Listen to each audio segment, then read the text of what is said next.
네, 오늘은 우리가 계속해서 여호수아 16장의 말씀으로 함께 은혜를 나누고자 합니다. 어제는 우리가 유다 지파가 땅을 분배받는 그런 과정들을 같이 함께 나눴는데요. 오늘은 이제 유다 지파에 이어서 요셉 지파의 기업을 분배하게 되는 그 내용이 담겨져 있습니다. 그래서 오늘 본문은 먼저 이 요셉 지파 가운데에 에브라임 지파가 기업을 분배받는 내용입니다. 요셉은 두 지파의 몫을 기업으로 받게 되었지요. 그래서 므낫세와 에브라임 각각 기업을 받게 되었는데 이 동생 지파라고 할 수 있는 이 에브라임 지파가 먼저 기업을 받게 되었습니다. 우리 성도님들께서도 아시겠지만 이 유다 지파와 마찬가지로 창세기에 나오는 야곱의 축복에 기인한 것이라고 할 수 있습니다. 야곱은 에브라임과 므낫세를 축복할 때에 손을 엇갈려서 이렇게 축복을 하였습니다. 동생인 에브라임의 머리에 오른손을 대고 축복을 했습니다. 그래서 동생이지만 에브라임 지파가 므낫세 지파를 제치고 기업을 먼저 받게 되었고 또 이후에 북쪽을 대표하는 지파가 되었습니다. 이 모두가 하나님이 야곱을 통해서 주신 그 축복의 말씀대로 그 말씀의 언약대로 그대로 이루어 가시는 것이라고 말할 수 있겠지요. 오늘 본문은 에브라임 지파의 기업을 말해 주는데요. 그 전에 먼저 1절과 4절의 말씀은 에브라임과 므낫세 반지파가 얻은 기업을 통틀어서 말씀하고 있습니다. 이 말씀을 보면 우리가 지명에 익숙하지는 않을 것입니다. 그래서 잘 머리에 그려지지는 않지만 에브라임과 이 므낫세 반지파가 차지한 땅은 가나안 땅의 중심부를 이야기하고 있습니다. 갈릴리 호수에서 이제 사해까지 이어지는 요단강 줄기를 따라서 그 서편 쪽에 서편 땅에 모두 에브라임과 므낫세가 기업으로 받은 것입니다. 그야말로 가나안 땅의 노른자 땅이라고 할 수 있는 그런 중심 부분을 에브라임과 므낫세가 얻게 된 것이지요. 이것은 창세기 49장 22절에 야곱이 요셉에게 축복한 것처럼 그 말씀의 내용이 요셉은 무성한 가지 곧 샘 곁에 무성한 가지라 그 가지가 담을 넘었도다라고 이렇게 축복해 줍니다. 어떻게 보면 이 말씀이 이루어졌다라고도 볼 수 있는 부분이죠. 그러니까 이 두 요셉 지파는 요단강 주변의 비옥한 땅을 얻게 되었다, 차지했다라는 것입니다. 자, 그리고 오늘 본문 계속해서 5절과 10절 말씀은 에브라임 지파의 기업에 속한 그 성읍과 마을들을 기록하고 있습니다. 에브라임은 이스라엘의 한 가운데에 중심을 차지하였습니다. 자, 그런데 우리가 여기서 눈여겨 보아야 할 그런 구절 말씀이 있습니다. 그것은 바로 10절 말씀인데요. 우리 10절 말씀을 같이 한번 읽어볼까요? 시작. 그들이 게셀에 거주하는 가나안 족속을 쫓아내지 아니하였으므로 가나안 족속이 오늘까지 에브라임 가운데에 거주하며 노역하는 종이 되니라. 네. 그러니까 유다 지파의 기업에서도 예루살렘의 여부스 족속을 쫓아내지 아니하였다라는 그런 기록이 있었는데요. 오늘 말씀에도 보니까 에브라임 지파도 마찬가지로 게셀에 거주하는 가나안 족속을 쫓아내지 않았다라고 기록되어져 있습니다. 그런데 이 말씀들을 잘 보시면 쫓아내지 못한 것이 아니라 쫓아내지 않았다라는 것입니다.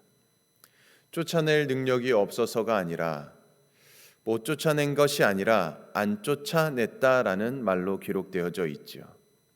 에브라임은 가나안 족속을 쫓아낼 수 있었음에도 불구하고 그들을 쫓아내지 않았다라는 것입니다. 오늘 우리가 읽진 않았지만 오늘 우리 하루에 주어진 그 말씀의 분량은 여호수아 16장과 17장까지의 말씀입니다.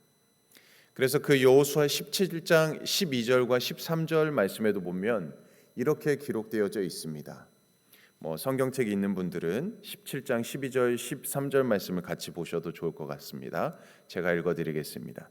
그러나 므낫세 자손이 그 성읍들의 주민을 쫓아내지 못하며 가나안 족속이 결심하고 그 땅에 거주하였더니 이스라엘 자손이 강성한 후에야 가나안 족속에게 노역을 시켰고 다 쫓아내지 아니하였더라라고 17장에도 이렇게 기록되어져 있습니다. 그러니까 이번에는 므낫세 지파가 가나안 족속을 쫓아내지 못했으나 강성해진 후에도 가나안 족속들을 쫓아내지 않았다라고 말씀하고 있습니다. 그러니까 에브라임 지파와 므낫세 지파, 하나님의 큰 축복을 받았던 그런 지파인데요. 그러나 이 이스라엘 백성들의 이 가장 큰 실수는 바로 이 가나안 땅에 살고 있었던 그 족속들을 쫓아내지 않았다라는 것입니다. 쫓아낼 수 있었음에도 쫓아내지 않은 것입니다. 그들을 좀 살려둔다고 뭐가 대수인가라고 생각할 수도 있을 것입니다. 가볍게 생각할 수 있을 것입니다. 그러나 이런 모습은 어떻게 보면 그들의 교만의 모습이 담겨져 있는 것입니다. 우리 하나님은 어떤 말씀이든 하나님의 말씀을 가볍게 여기는 것을 싫어하십니다. 하나님의 말씀을 가볍게 여기면 안 됩니다. 어떻게든 하나님의 말씀에 철저히 순종해야 되는데 이 두 지파가 하나님의 말씀에 철저히 순종하지 못했습니다. 대부분 교만한 사람은 하나님의 말씀을 우습게 여기지요. 내 판단, 내 경험, 또 세상의 이치를 따라가고 하나님의 말씀을 가볍게 듣습니다. 그래서 조그만한 죄로부터 시작합니다.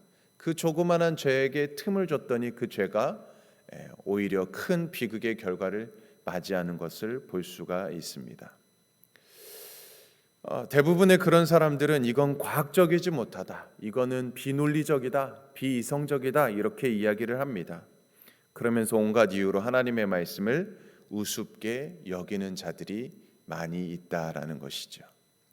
자, 그래서 하나님은 겸손한 자들을 찾으십니다. 하나님의 말씀에 순종하는 자들을 찾으시고 그들을 통해서 은혜를 주시고 그들을 통해서 하나님의 역사를 이루어 가십니다. 하나님께서는 교만한 자에게는 은혜를 주실 수가 없는 것이죠. 에브라임 지파와 므낫세 지파를 비롯한 이스라엘은 그만 교만에 빠졌습니다. 이제 가나안 땅도 분배받고 정복해서 어느덧 편안해졌습니다. 그랬더니 하나님의 말씀에 꼭 순종해야 하는가라고 생각합니다. 그 교만함이 이스라엘을 무너뜨리게 될 줄은 당시에 아무도 몰랐을 것입니다. 또한 이스라엘은 욕심에 사로잡혔기 때문에 그들을 쫓아내지 않았습니다. 욕심이 있었습니다. 욕심. 10절 말씀을 다시 한번 자세히 보게 되면 게셀에 거주하는 가나안 족속을 쫓아내지 않았던 것, 그들이 노역을 감당했기 때문이다라고 기록됩니다. 아까 읽어드린 여호수아 17장 13절 말씀에도 보면은 역시 이스라엘이 강성한 후에도 가나안 족속을 쫓아내지 않은 것, 그들에게 노역을 시켰기 때문이라고 말씀하고 있습니다.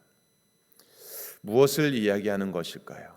이스라엘 백성들은 눈앞의 작은 이익 때문에 가나안 족속들을 쫓아내지 않았습니다. 다시 말해서 욕심 때문이었다라는 것입니다. 욕심이 있었습니다. 이런 말이 있죠. 자기 꾀에 자기가 넘어간다라는 말이 있습니다. 사람이 너무 잔머리를 많이 굴리다 보면 그 잔머리 때문에 자신이 넘어지는 경우가 많이 있습니다. 이스라엘 백성이 딱 그렇습니다. 그들은 가만히 보니까 하나님의 말씀에 순종해서 가나안 족속을 다 쫓아내는 것보다는 그 중에 일부를 노예처럼 부려먹는 게 훨씬 이익으로 보였던 것입니다. 힘든 일들을 대신시키니 얼마나 편하겠습니까? 그런데 그 결과가 어떻게 나타납니까? 참혹하리만큼 비극의 결과를 낳게 됩니다. 사사시대가 되면 이 족속들이 노예가 아니라 올무가 되고 가시가 되게 됩니다. 사사기 2장 3절 말씀에 보면 이렇게 가나안에서 쫓아내진 않은 족속들 때문에 이렇게 기록됩니다. 그들이 이스라엘의 옆구리에 가시가 되고 그들의 신들이 이스라엘의 올무가 될 것이다 라고 말씀합니다. 결국 어떻게 되는 것입니까? 솔로몬 이후에 이스라엘이 남북으로 나뉘게 될 때에 북쪽을 대표하는 지파가 에브라임과 므낫세 지파였습니다. 자, 그런데 일찍부터 이 북이스라엘은 우상 숭배로 가득하게 됩니다. 왜냐하면 그들이 가나안의 족속을 용납했기 때문이었습니다. 쫓아내지 않고 노예로 삼고 그들을 종으로 부려서 이스라엘 틈에 끼어 살던 그들의 가나안 족속들의 자기들이 섬기던 우상을 이스라엘 백성들에게 전해주게 되고 이스라엘 사람들은 이 우상 숭배를 따라하기 시작합니다. 결국 눈앞에 보이는 이익과 욕심 때문에 하나님의 말씀을 거역하고 하나님을 배신하게 될 때에 결국 비참한 종말을 맞게 되는 것입니다. 사랑하는 성도님들, 그러므로 오늘 이스라엘 백성들의 이 모습을 우리는 반면 교사로 삼아야 할 것입니다. 이스라엘 백성들처럼 교만함에 사로잡혀서 하나님의 말씀을 가볍게 듣는다든지 하나님의 뜻보다 내 생각과 내 판단이 더 의지하며 살고 있지는 않은지를 기억하시고 또 여전히 내 욕심과 정욕을 앞세우며 살고 있지는 않은지를 살펴보시고 또 우리 자신을 겸손히 되돌아볼 수 있는 시간이 되기를 바랍니다. 그래서 모든 교만, 욕심을 내어버리고 더 겸손히 하나님과 동행하는 참 복된 삶을 살아가는 저와 여러분들의 삶이 되기를 주님의 이름으로 간절히 축원드립니다. 아멘. 우리 함께 기도하겠습니다. 사랑과 은혜가 충만하신 하나님 아버지, 오늘도 주님의 말씀 앞에 나와 귀한 은혜를 누리게 하심에 진심으로 감사를 드립니다. 오늘 여호수아 16장을 통해서 주께서 에브라임 지파에게 약속하신 땅을 실제로 분배하시며 그들의 기업이 되게 하신 것을 묵상하게 하심에 감사합니다. 하나님 아버지, 이스라엘 백성이 하나님의 약속을 믿고 순종하며 기업을 받아 누렸던 것처럼 저희도 주께서 주신 약속의 말씀을 붙들고 믿음으로 살아가게 하여 주시옵소서. 때로는 아직 남아있는 가나안 사람들처럼 우리의 삶에도 정복되지 않은 죄성과 세상의 유혹들이 남아있지만 주님의 능력을 의지하여 그것들을 끊어버리고 정복하며 거룩한 하나님의 백성으로 서게 하여 주시옵소서. 우리가 받은 구원과 은혜의 기업을 가볍게 여기지 않게 하시고 하나님의 말씀을 가볍게 여기지 않게 하시고 날마다 그 풍성함을 감사함으로 누리며 삶의 자리에서 주의 뜻을 이루는 자들이 되게 하여 주시옵소서. 우리 가정과 교회가 주께서 주신 기업 안에서 평안과 기쁨을 누리게 하시고 세상이 줄 수 없는 영적 풍요를 경험하게 하여 주시옵소서. 오늘 하루의 삶도 주님께 우리의 모든 것을 맡겨드립니다. 주님의 인도하심을 따라 순종하며 나아가게 하시고 우리를 향한 하나님의 선하신 계획을 끝까지 신뢰하게 하여 주시옵소서. 모든 영광을 주님께 올려드리며 우리 주 예수 그리스도의 이름으로 간절히 기도드리옵나이다. 아멘. 오늘은 우리 남아공 김종석, 정춘덕, 곽용섭, 박정진, 안성준, 김현정, 세네갈 조항수, 조신영 선교사님을 위해서 기도해 주시고 우리 서머스쿨 귀빙치를 위해서 기도해 주시고 또 우리 목사님, 사모님 또 모든 사역과 일정을 위해서 안전하도록 지켜주시도록 기도해 주시고 또 우리 개인과 또 우리 가정 또 우리 교회를 위해서 또 이 나라 민족 또 세계와 열방을 품고 시간 주님의 이름 한 번 외치며 간절히 기도하겠습니다. 주여